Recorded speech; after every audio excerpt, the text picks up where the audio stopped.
एक फायरिंग की गई अपने ही पिस्टल से। अवैध पिस्टल इनके पास था। धीरू नाम का जो व्यक्ति है और ये तीनों साथ में थे, उनके द्वारा फायरिंग की गई। एक फायरिंग की गई, उसके बाद दूसरा जब वो कॉक लॉक हो गया, वो अटक गया वो, तो उसको कॉक करने के चक्कर में एक्सीडेंटल फायरिंग हो गई, जिसके कारण से जो विक्टिम है उनको लगा।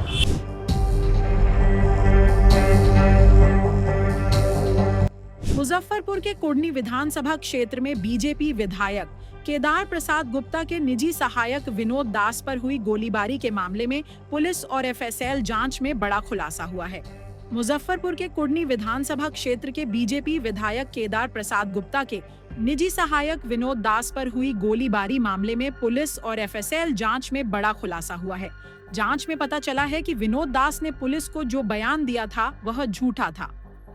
घटना के दौरान हुई गोलीबारी वास्तव में हर्ष फायरिंग और अवैध हथियार से हुई थी, न कि किसी अज्ञात बदमाश के हमले से। जानकारी के अनुसार यह घटना मुजफ्फरपुर के मनियारी थाना क्षेत्र के अमरख गांव में हुई। शादी समारोह के दौरान विनोद दास घायल हो गए। आनन फानन में वह अपने कुछ साथियों के साथ शहर के एक निजी अस्पताल में भर्ती हुए और फिर पुलिस और अन्य लोगों को बताया कि अज्ञात बदमाशों ने उन्हें गोली मारी। विधायक केदार प्रसाद गुप्ता भी घटनास्थल पर पहुंचे और कहा कि उनके पीए पर हुई गोलीबारी की सही जानकारी सामने आएगी और दोषियों को बख्शा नहीं जाएगा। वहीं पूरे मामले पर एसएसपी सुशील कुमार ने बताया कि पुलिस जांच और एफएसएल रिपोर्ट में यह स्पष्ट हुआ है कि गोली किसी अज्ञात बदमाश ने नहीं मारी थी। गोली हर्ष फायरिंग और अवैध हथियार से लगी थी। गोली का कोण ऊपर से नीचे की ओर था और घटना शादी वाले पंडाल में पीछे फायरिंग के दौरान हुई। इस दौरान घायल विनोद दास के साथ 3 अन्य लोग भी शामिल थे। पुलिस ने मामले में सभी के खिलाफ प्राथमिकी दर्ज कर आगे की कार्रवाई शुरू कर दी है। अब मामले की विस्तृत जांच जारी है। विनोद दास नाम है एक व्यक्ति का, जिनके द्वारा बताया गया था परसों रात में एक घटना हुई थी, जिसमें उनके द्वारा बताया गया कि 2 नकाबपोश व्यक्ति के द्वारा मोटरसाइकिल से जाकर के उनको शादी के क्रम में जाने के दौरान ही ये पैदल जा रहे थे, तो उनको सामने से आकर के 2 नकाबपोशों ने गोली मार करके घायल कर दिया। पुलिस को जैसे ही सूचना प्राप्त हुई, घटनास्थल पर पहुंची। उसके बाद जो घायल व्यक्ति हैं उसका इलाज मां जानकी अस्पताल में चल रहा था।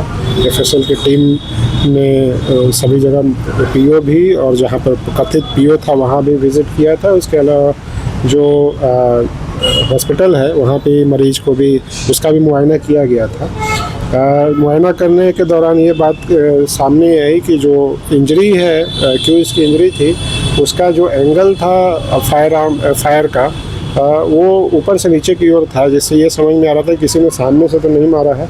और जो विक्टिम का बयान था वो भी, उसमें भी काफ़ी कंट्राडिक्शन था। उनके द्वारा बताया जा रहा था कि वो पैदल शादी, अपने घर से पैदल शादी के लिए जा रहे थे 1.5 किलोमीटर के आसपास दूरी पे, जबकि उनके परिवार वाले बता रहे थे कि वो मोटरसाइकिल से निकले थे। तो इन सारी कॉन्ट्राडिक्शन जो है, उसको विभिन्नताएँ जो थी बयानों में, उसको लेकर के हम लोग लगातार इन्वेस्टिगेशन कर रहे थे। उसी दौरान जो इनके साथ एक और व्यक्ति थे, धीरू नाम का है, उसके द्वारा जो बयान दिया जाता उसमें भी काफ़ी भिन्नता थी। तो इसलिए हम लोगों ने उसको देखते हुए जो इन्वेस्टिगेशन किया, तो ये पता चला कि ये जो 4 लोग थे, जो विक्टिम है, उसके अलावा 3 और व्यक्ति थे।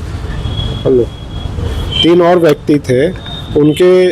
इनके द्वारा जो है, जहाँ पे शादी हो रही थी, जहाँ ये शादी में गए थे, वहाँ पे पंडाल के पीछे ही इन्हीं के द्वारा, इन चारों के द्वारा एक फायरिंग की गई अपने ही पिस्टल से। अवैध पिस्टल इनके पास था। धीरू नाम का जो व्यक्ति है और ये तीनों साथ में थे, उनके द्वारा फायरिंग की गई। एक फायरिंग की गई, उसके बाद दूसरा जब वो कॉक लॉक हो गया, वो अटक गया वो, तो उसको कॉक करने के चक्कर में एक्सीडेंटल फायरिंग हो गई, जिसके कारण से जो विक्टिम है उनको लगा। मामला हर्ष फायरिंग से हर्ष फायरिंग, जो ये खुद से ही फायरिंग किया इन लोगों ने, उसी में लगा है जो आर्म्स है। उसमें फिर पुलिस ने इनके बयान के आधार पे उस पीओ पे जा करके 2 खोखा बरामद किया है, जो कि इनके बयान से मैच करता है। उसके बाद इन लोगों ने रास्ते में ही जो पिस्टल यूज हुआ था उसको फेंका था पॉलीथीन में, काली पॉलीथीन में बांध करके, उसको भी हम लोगों ने रिकवर किया है। अब एक हम लोग FIR करेंगे। जो बाकी 3 लोग थे उनकी गिरफ्तारी की गई है। जो चौथे व्यक्ति है उनको अभी चूंकि इलाजरत है, उनको भी हम लोग गिरफ्तार करेंगे। विक्टिम को भी आरोपी बनाया गया, एकदम साथ में थे, उन लोगों के द्वारा ही फायरिंग की जा रही थी। गैर लाइसेंसी हथियार थी सर, गैर लाइसेंसी राजनीतिक दल से जुड़े हुए हथियार बरामद कर लिया गया है। राजनीतिक दल से जुड़े हुए। उससे ये कोई इसका लेना देना नहीं है। हमारा इन्वेस्टिगेशन पूरे फैक्ट के आधार पे हुआ है। Thank you.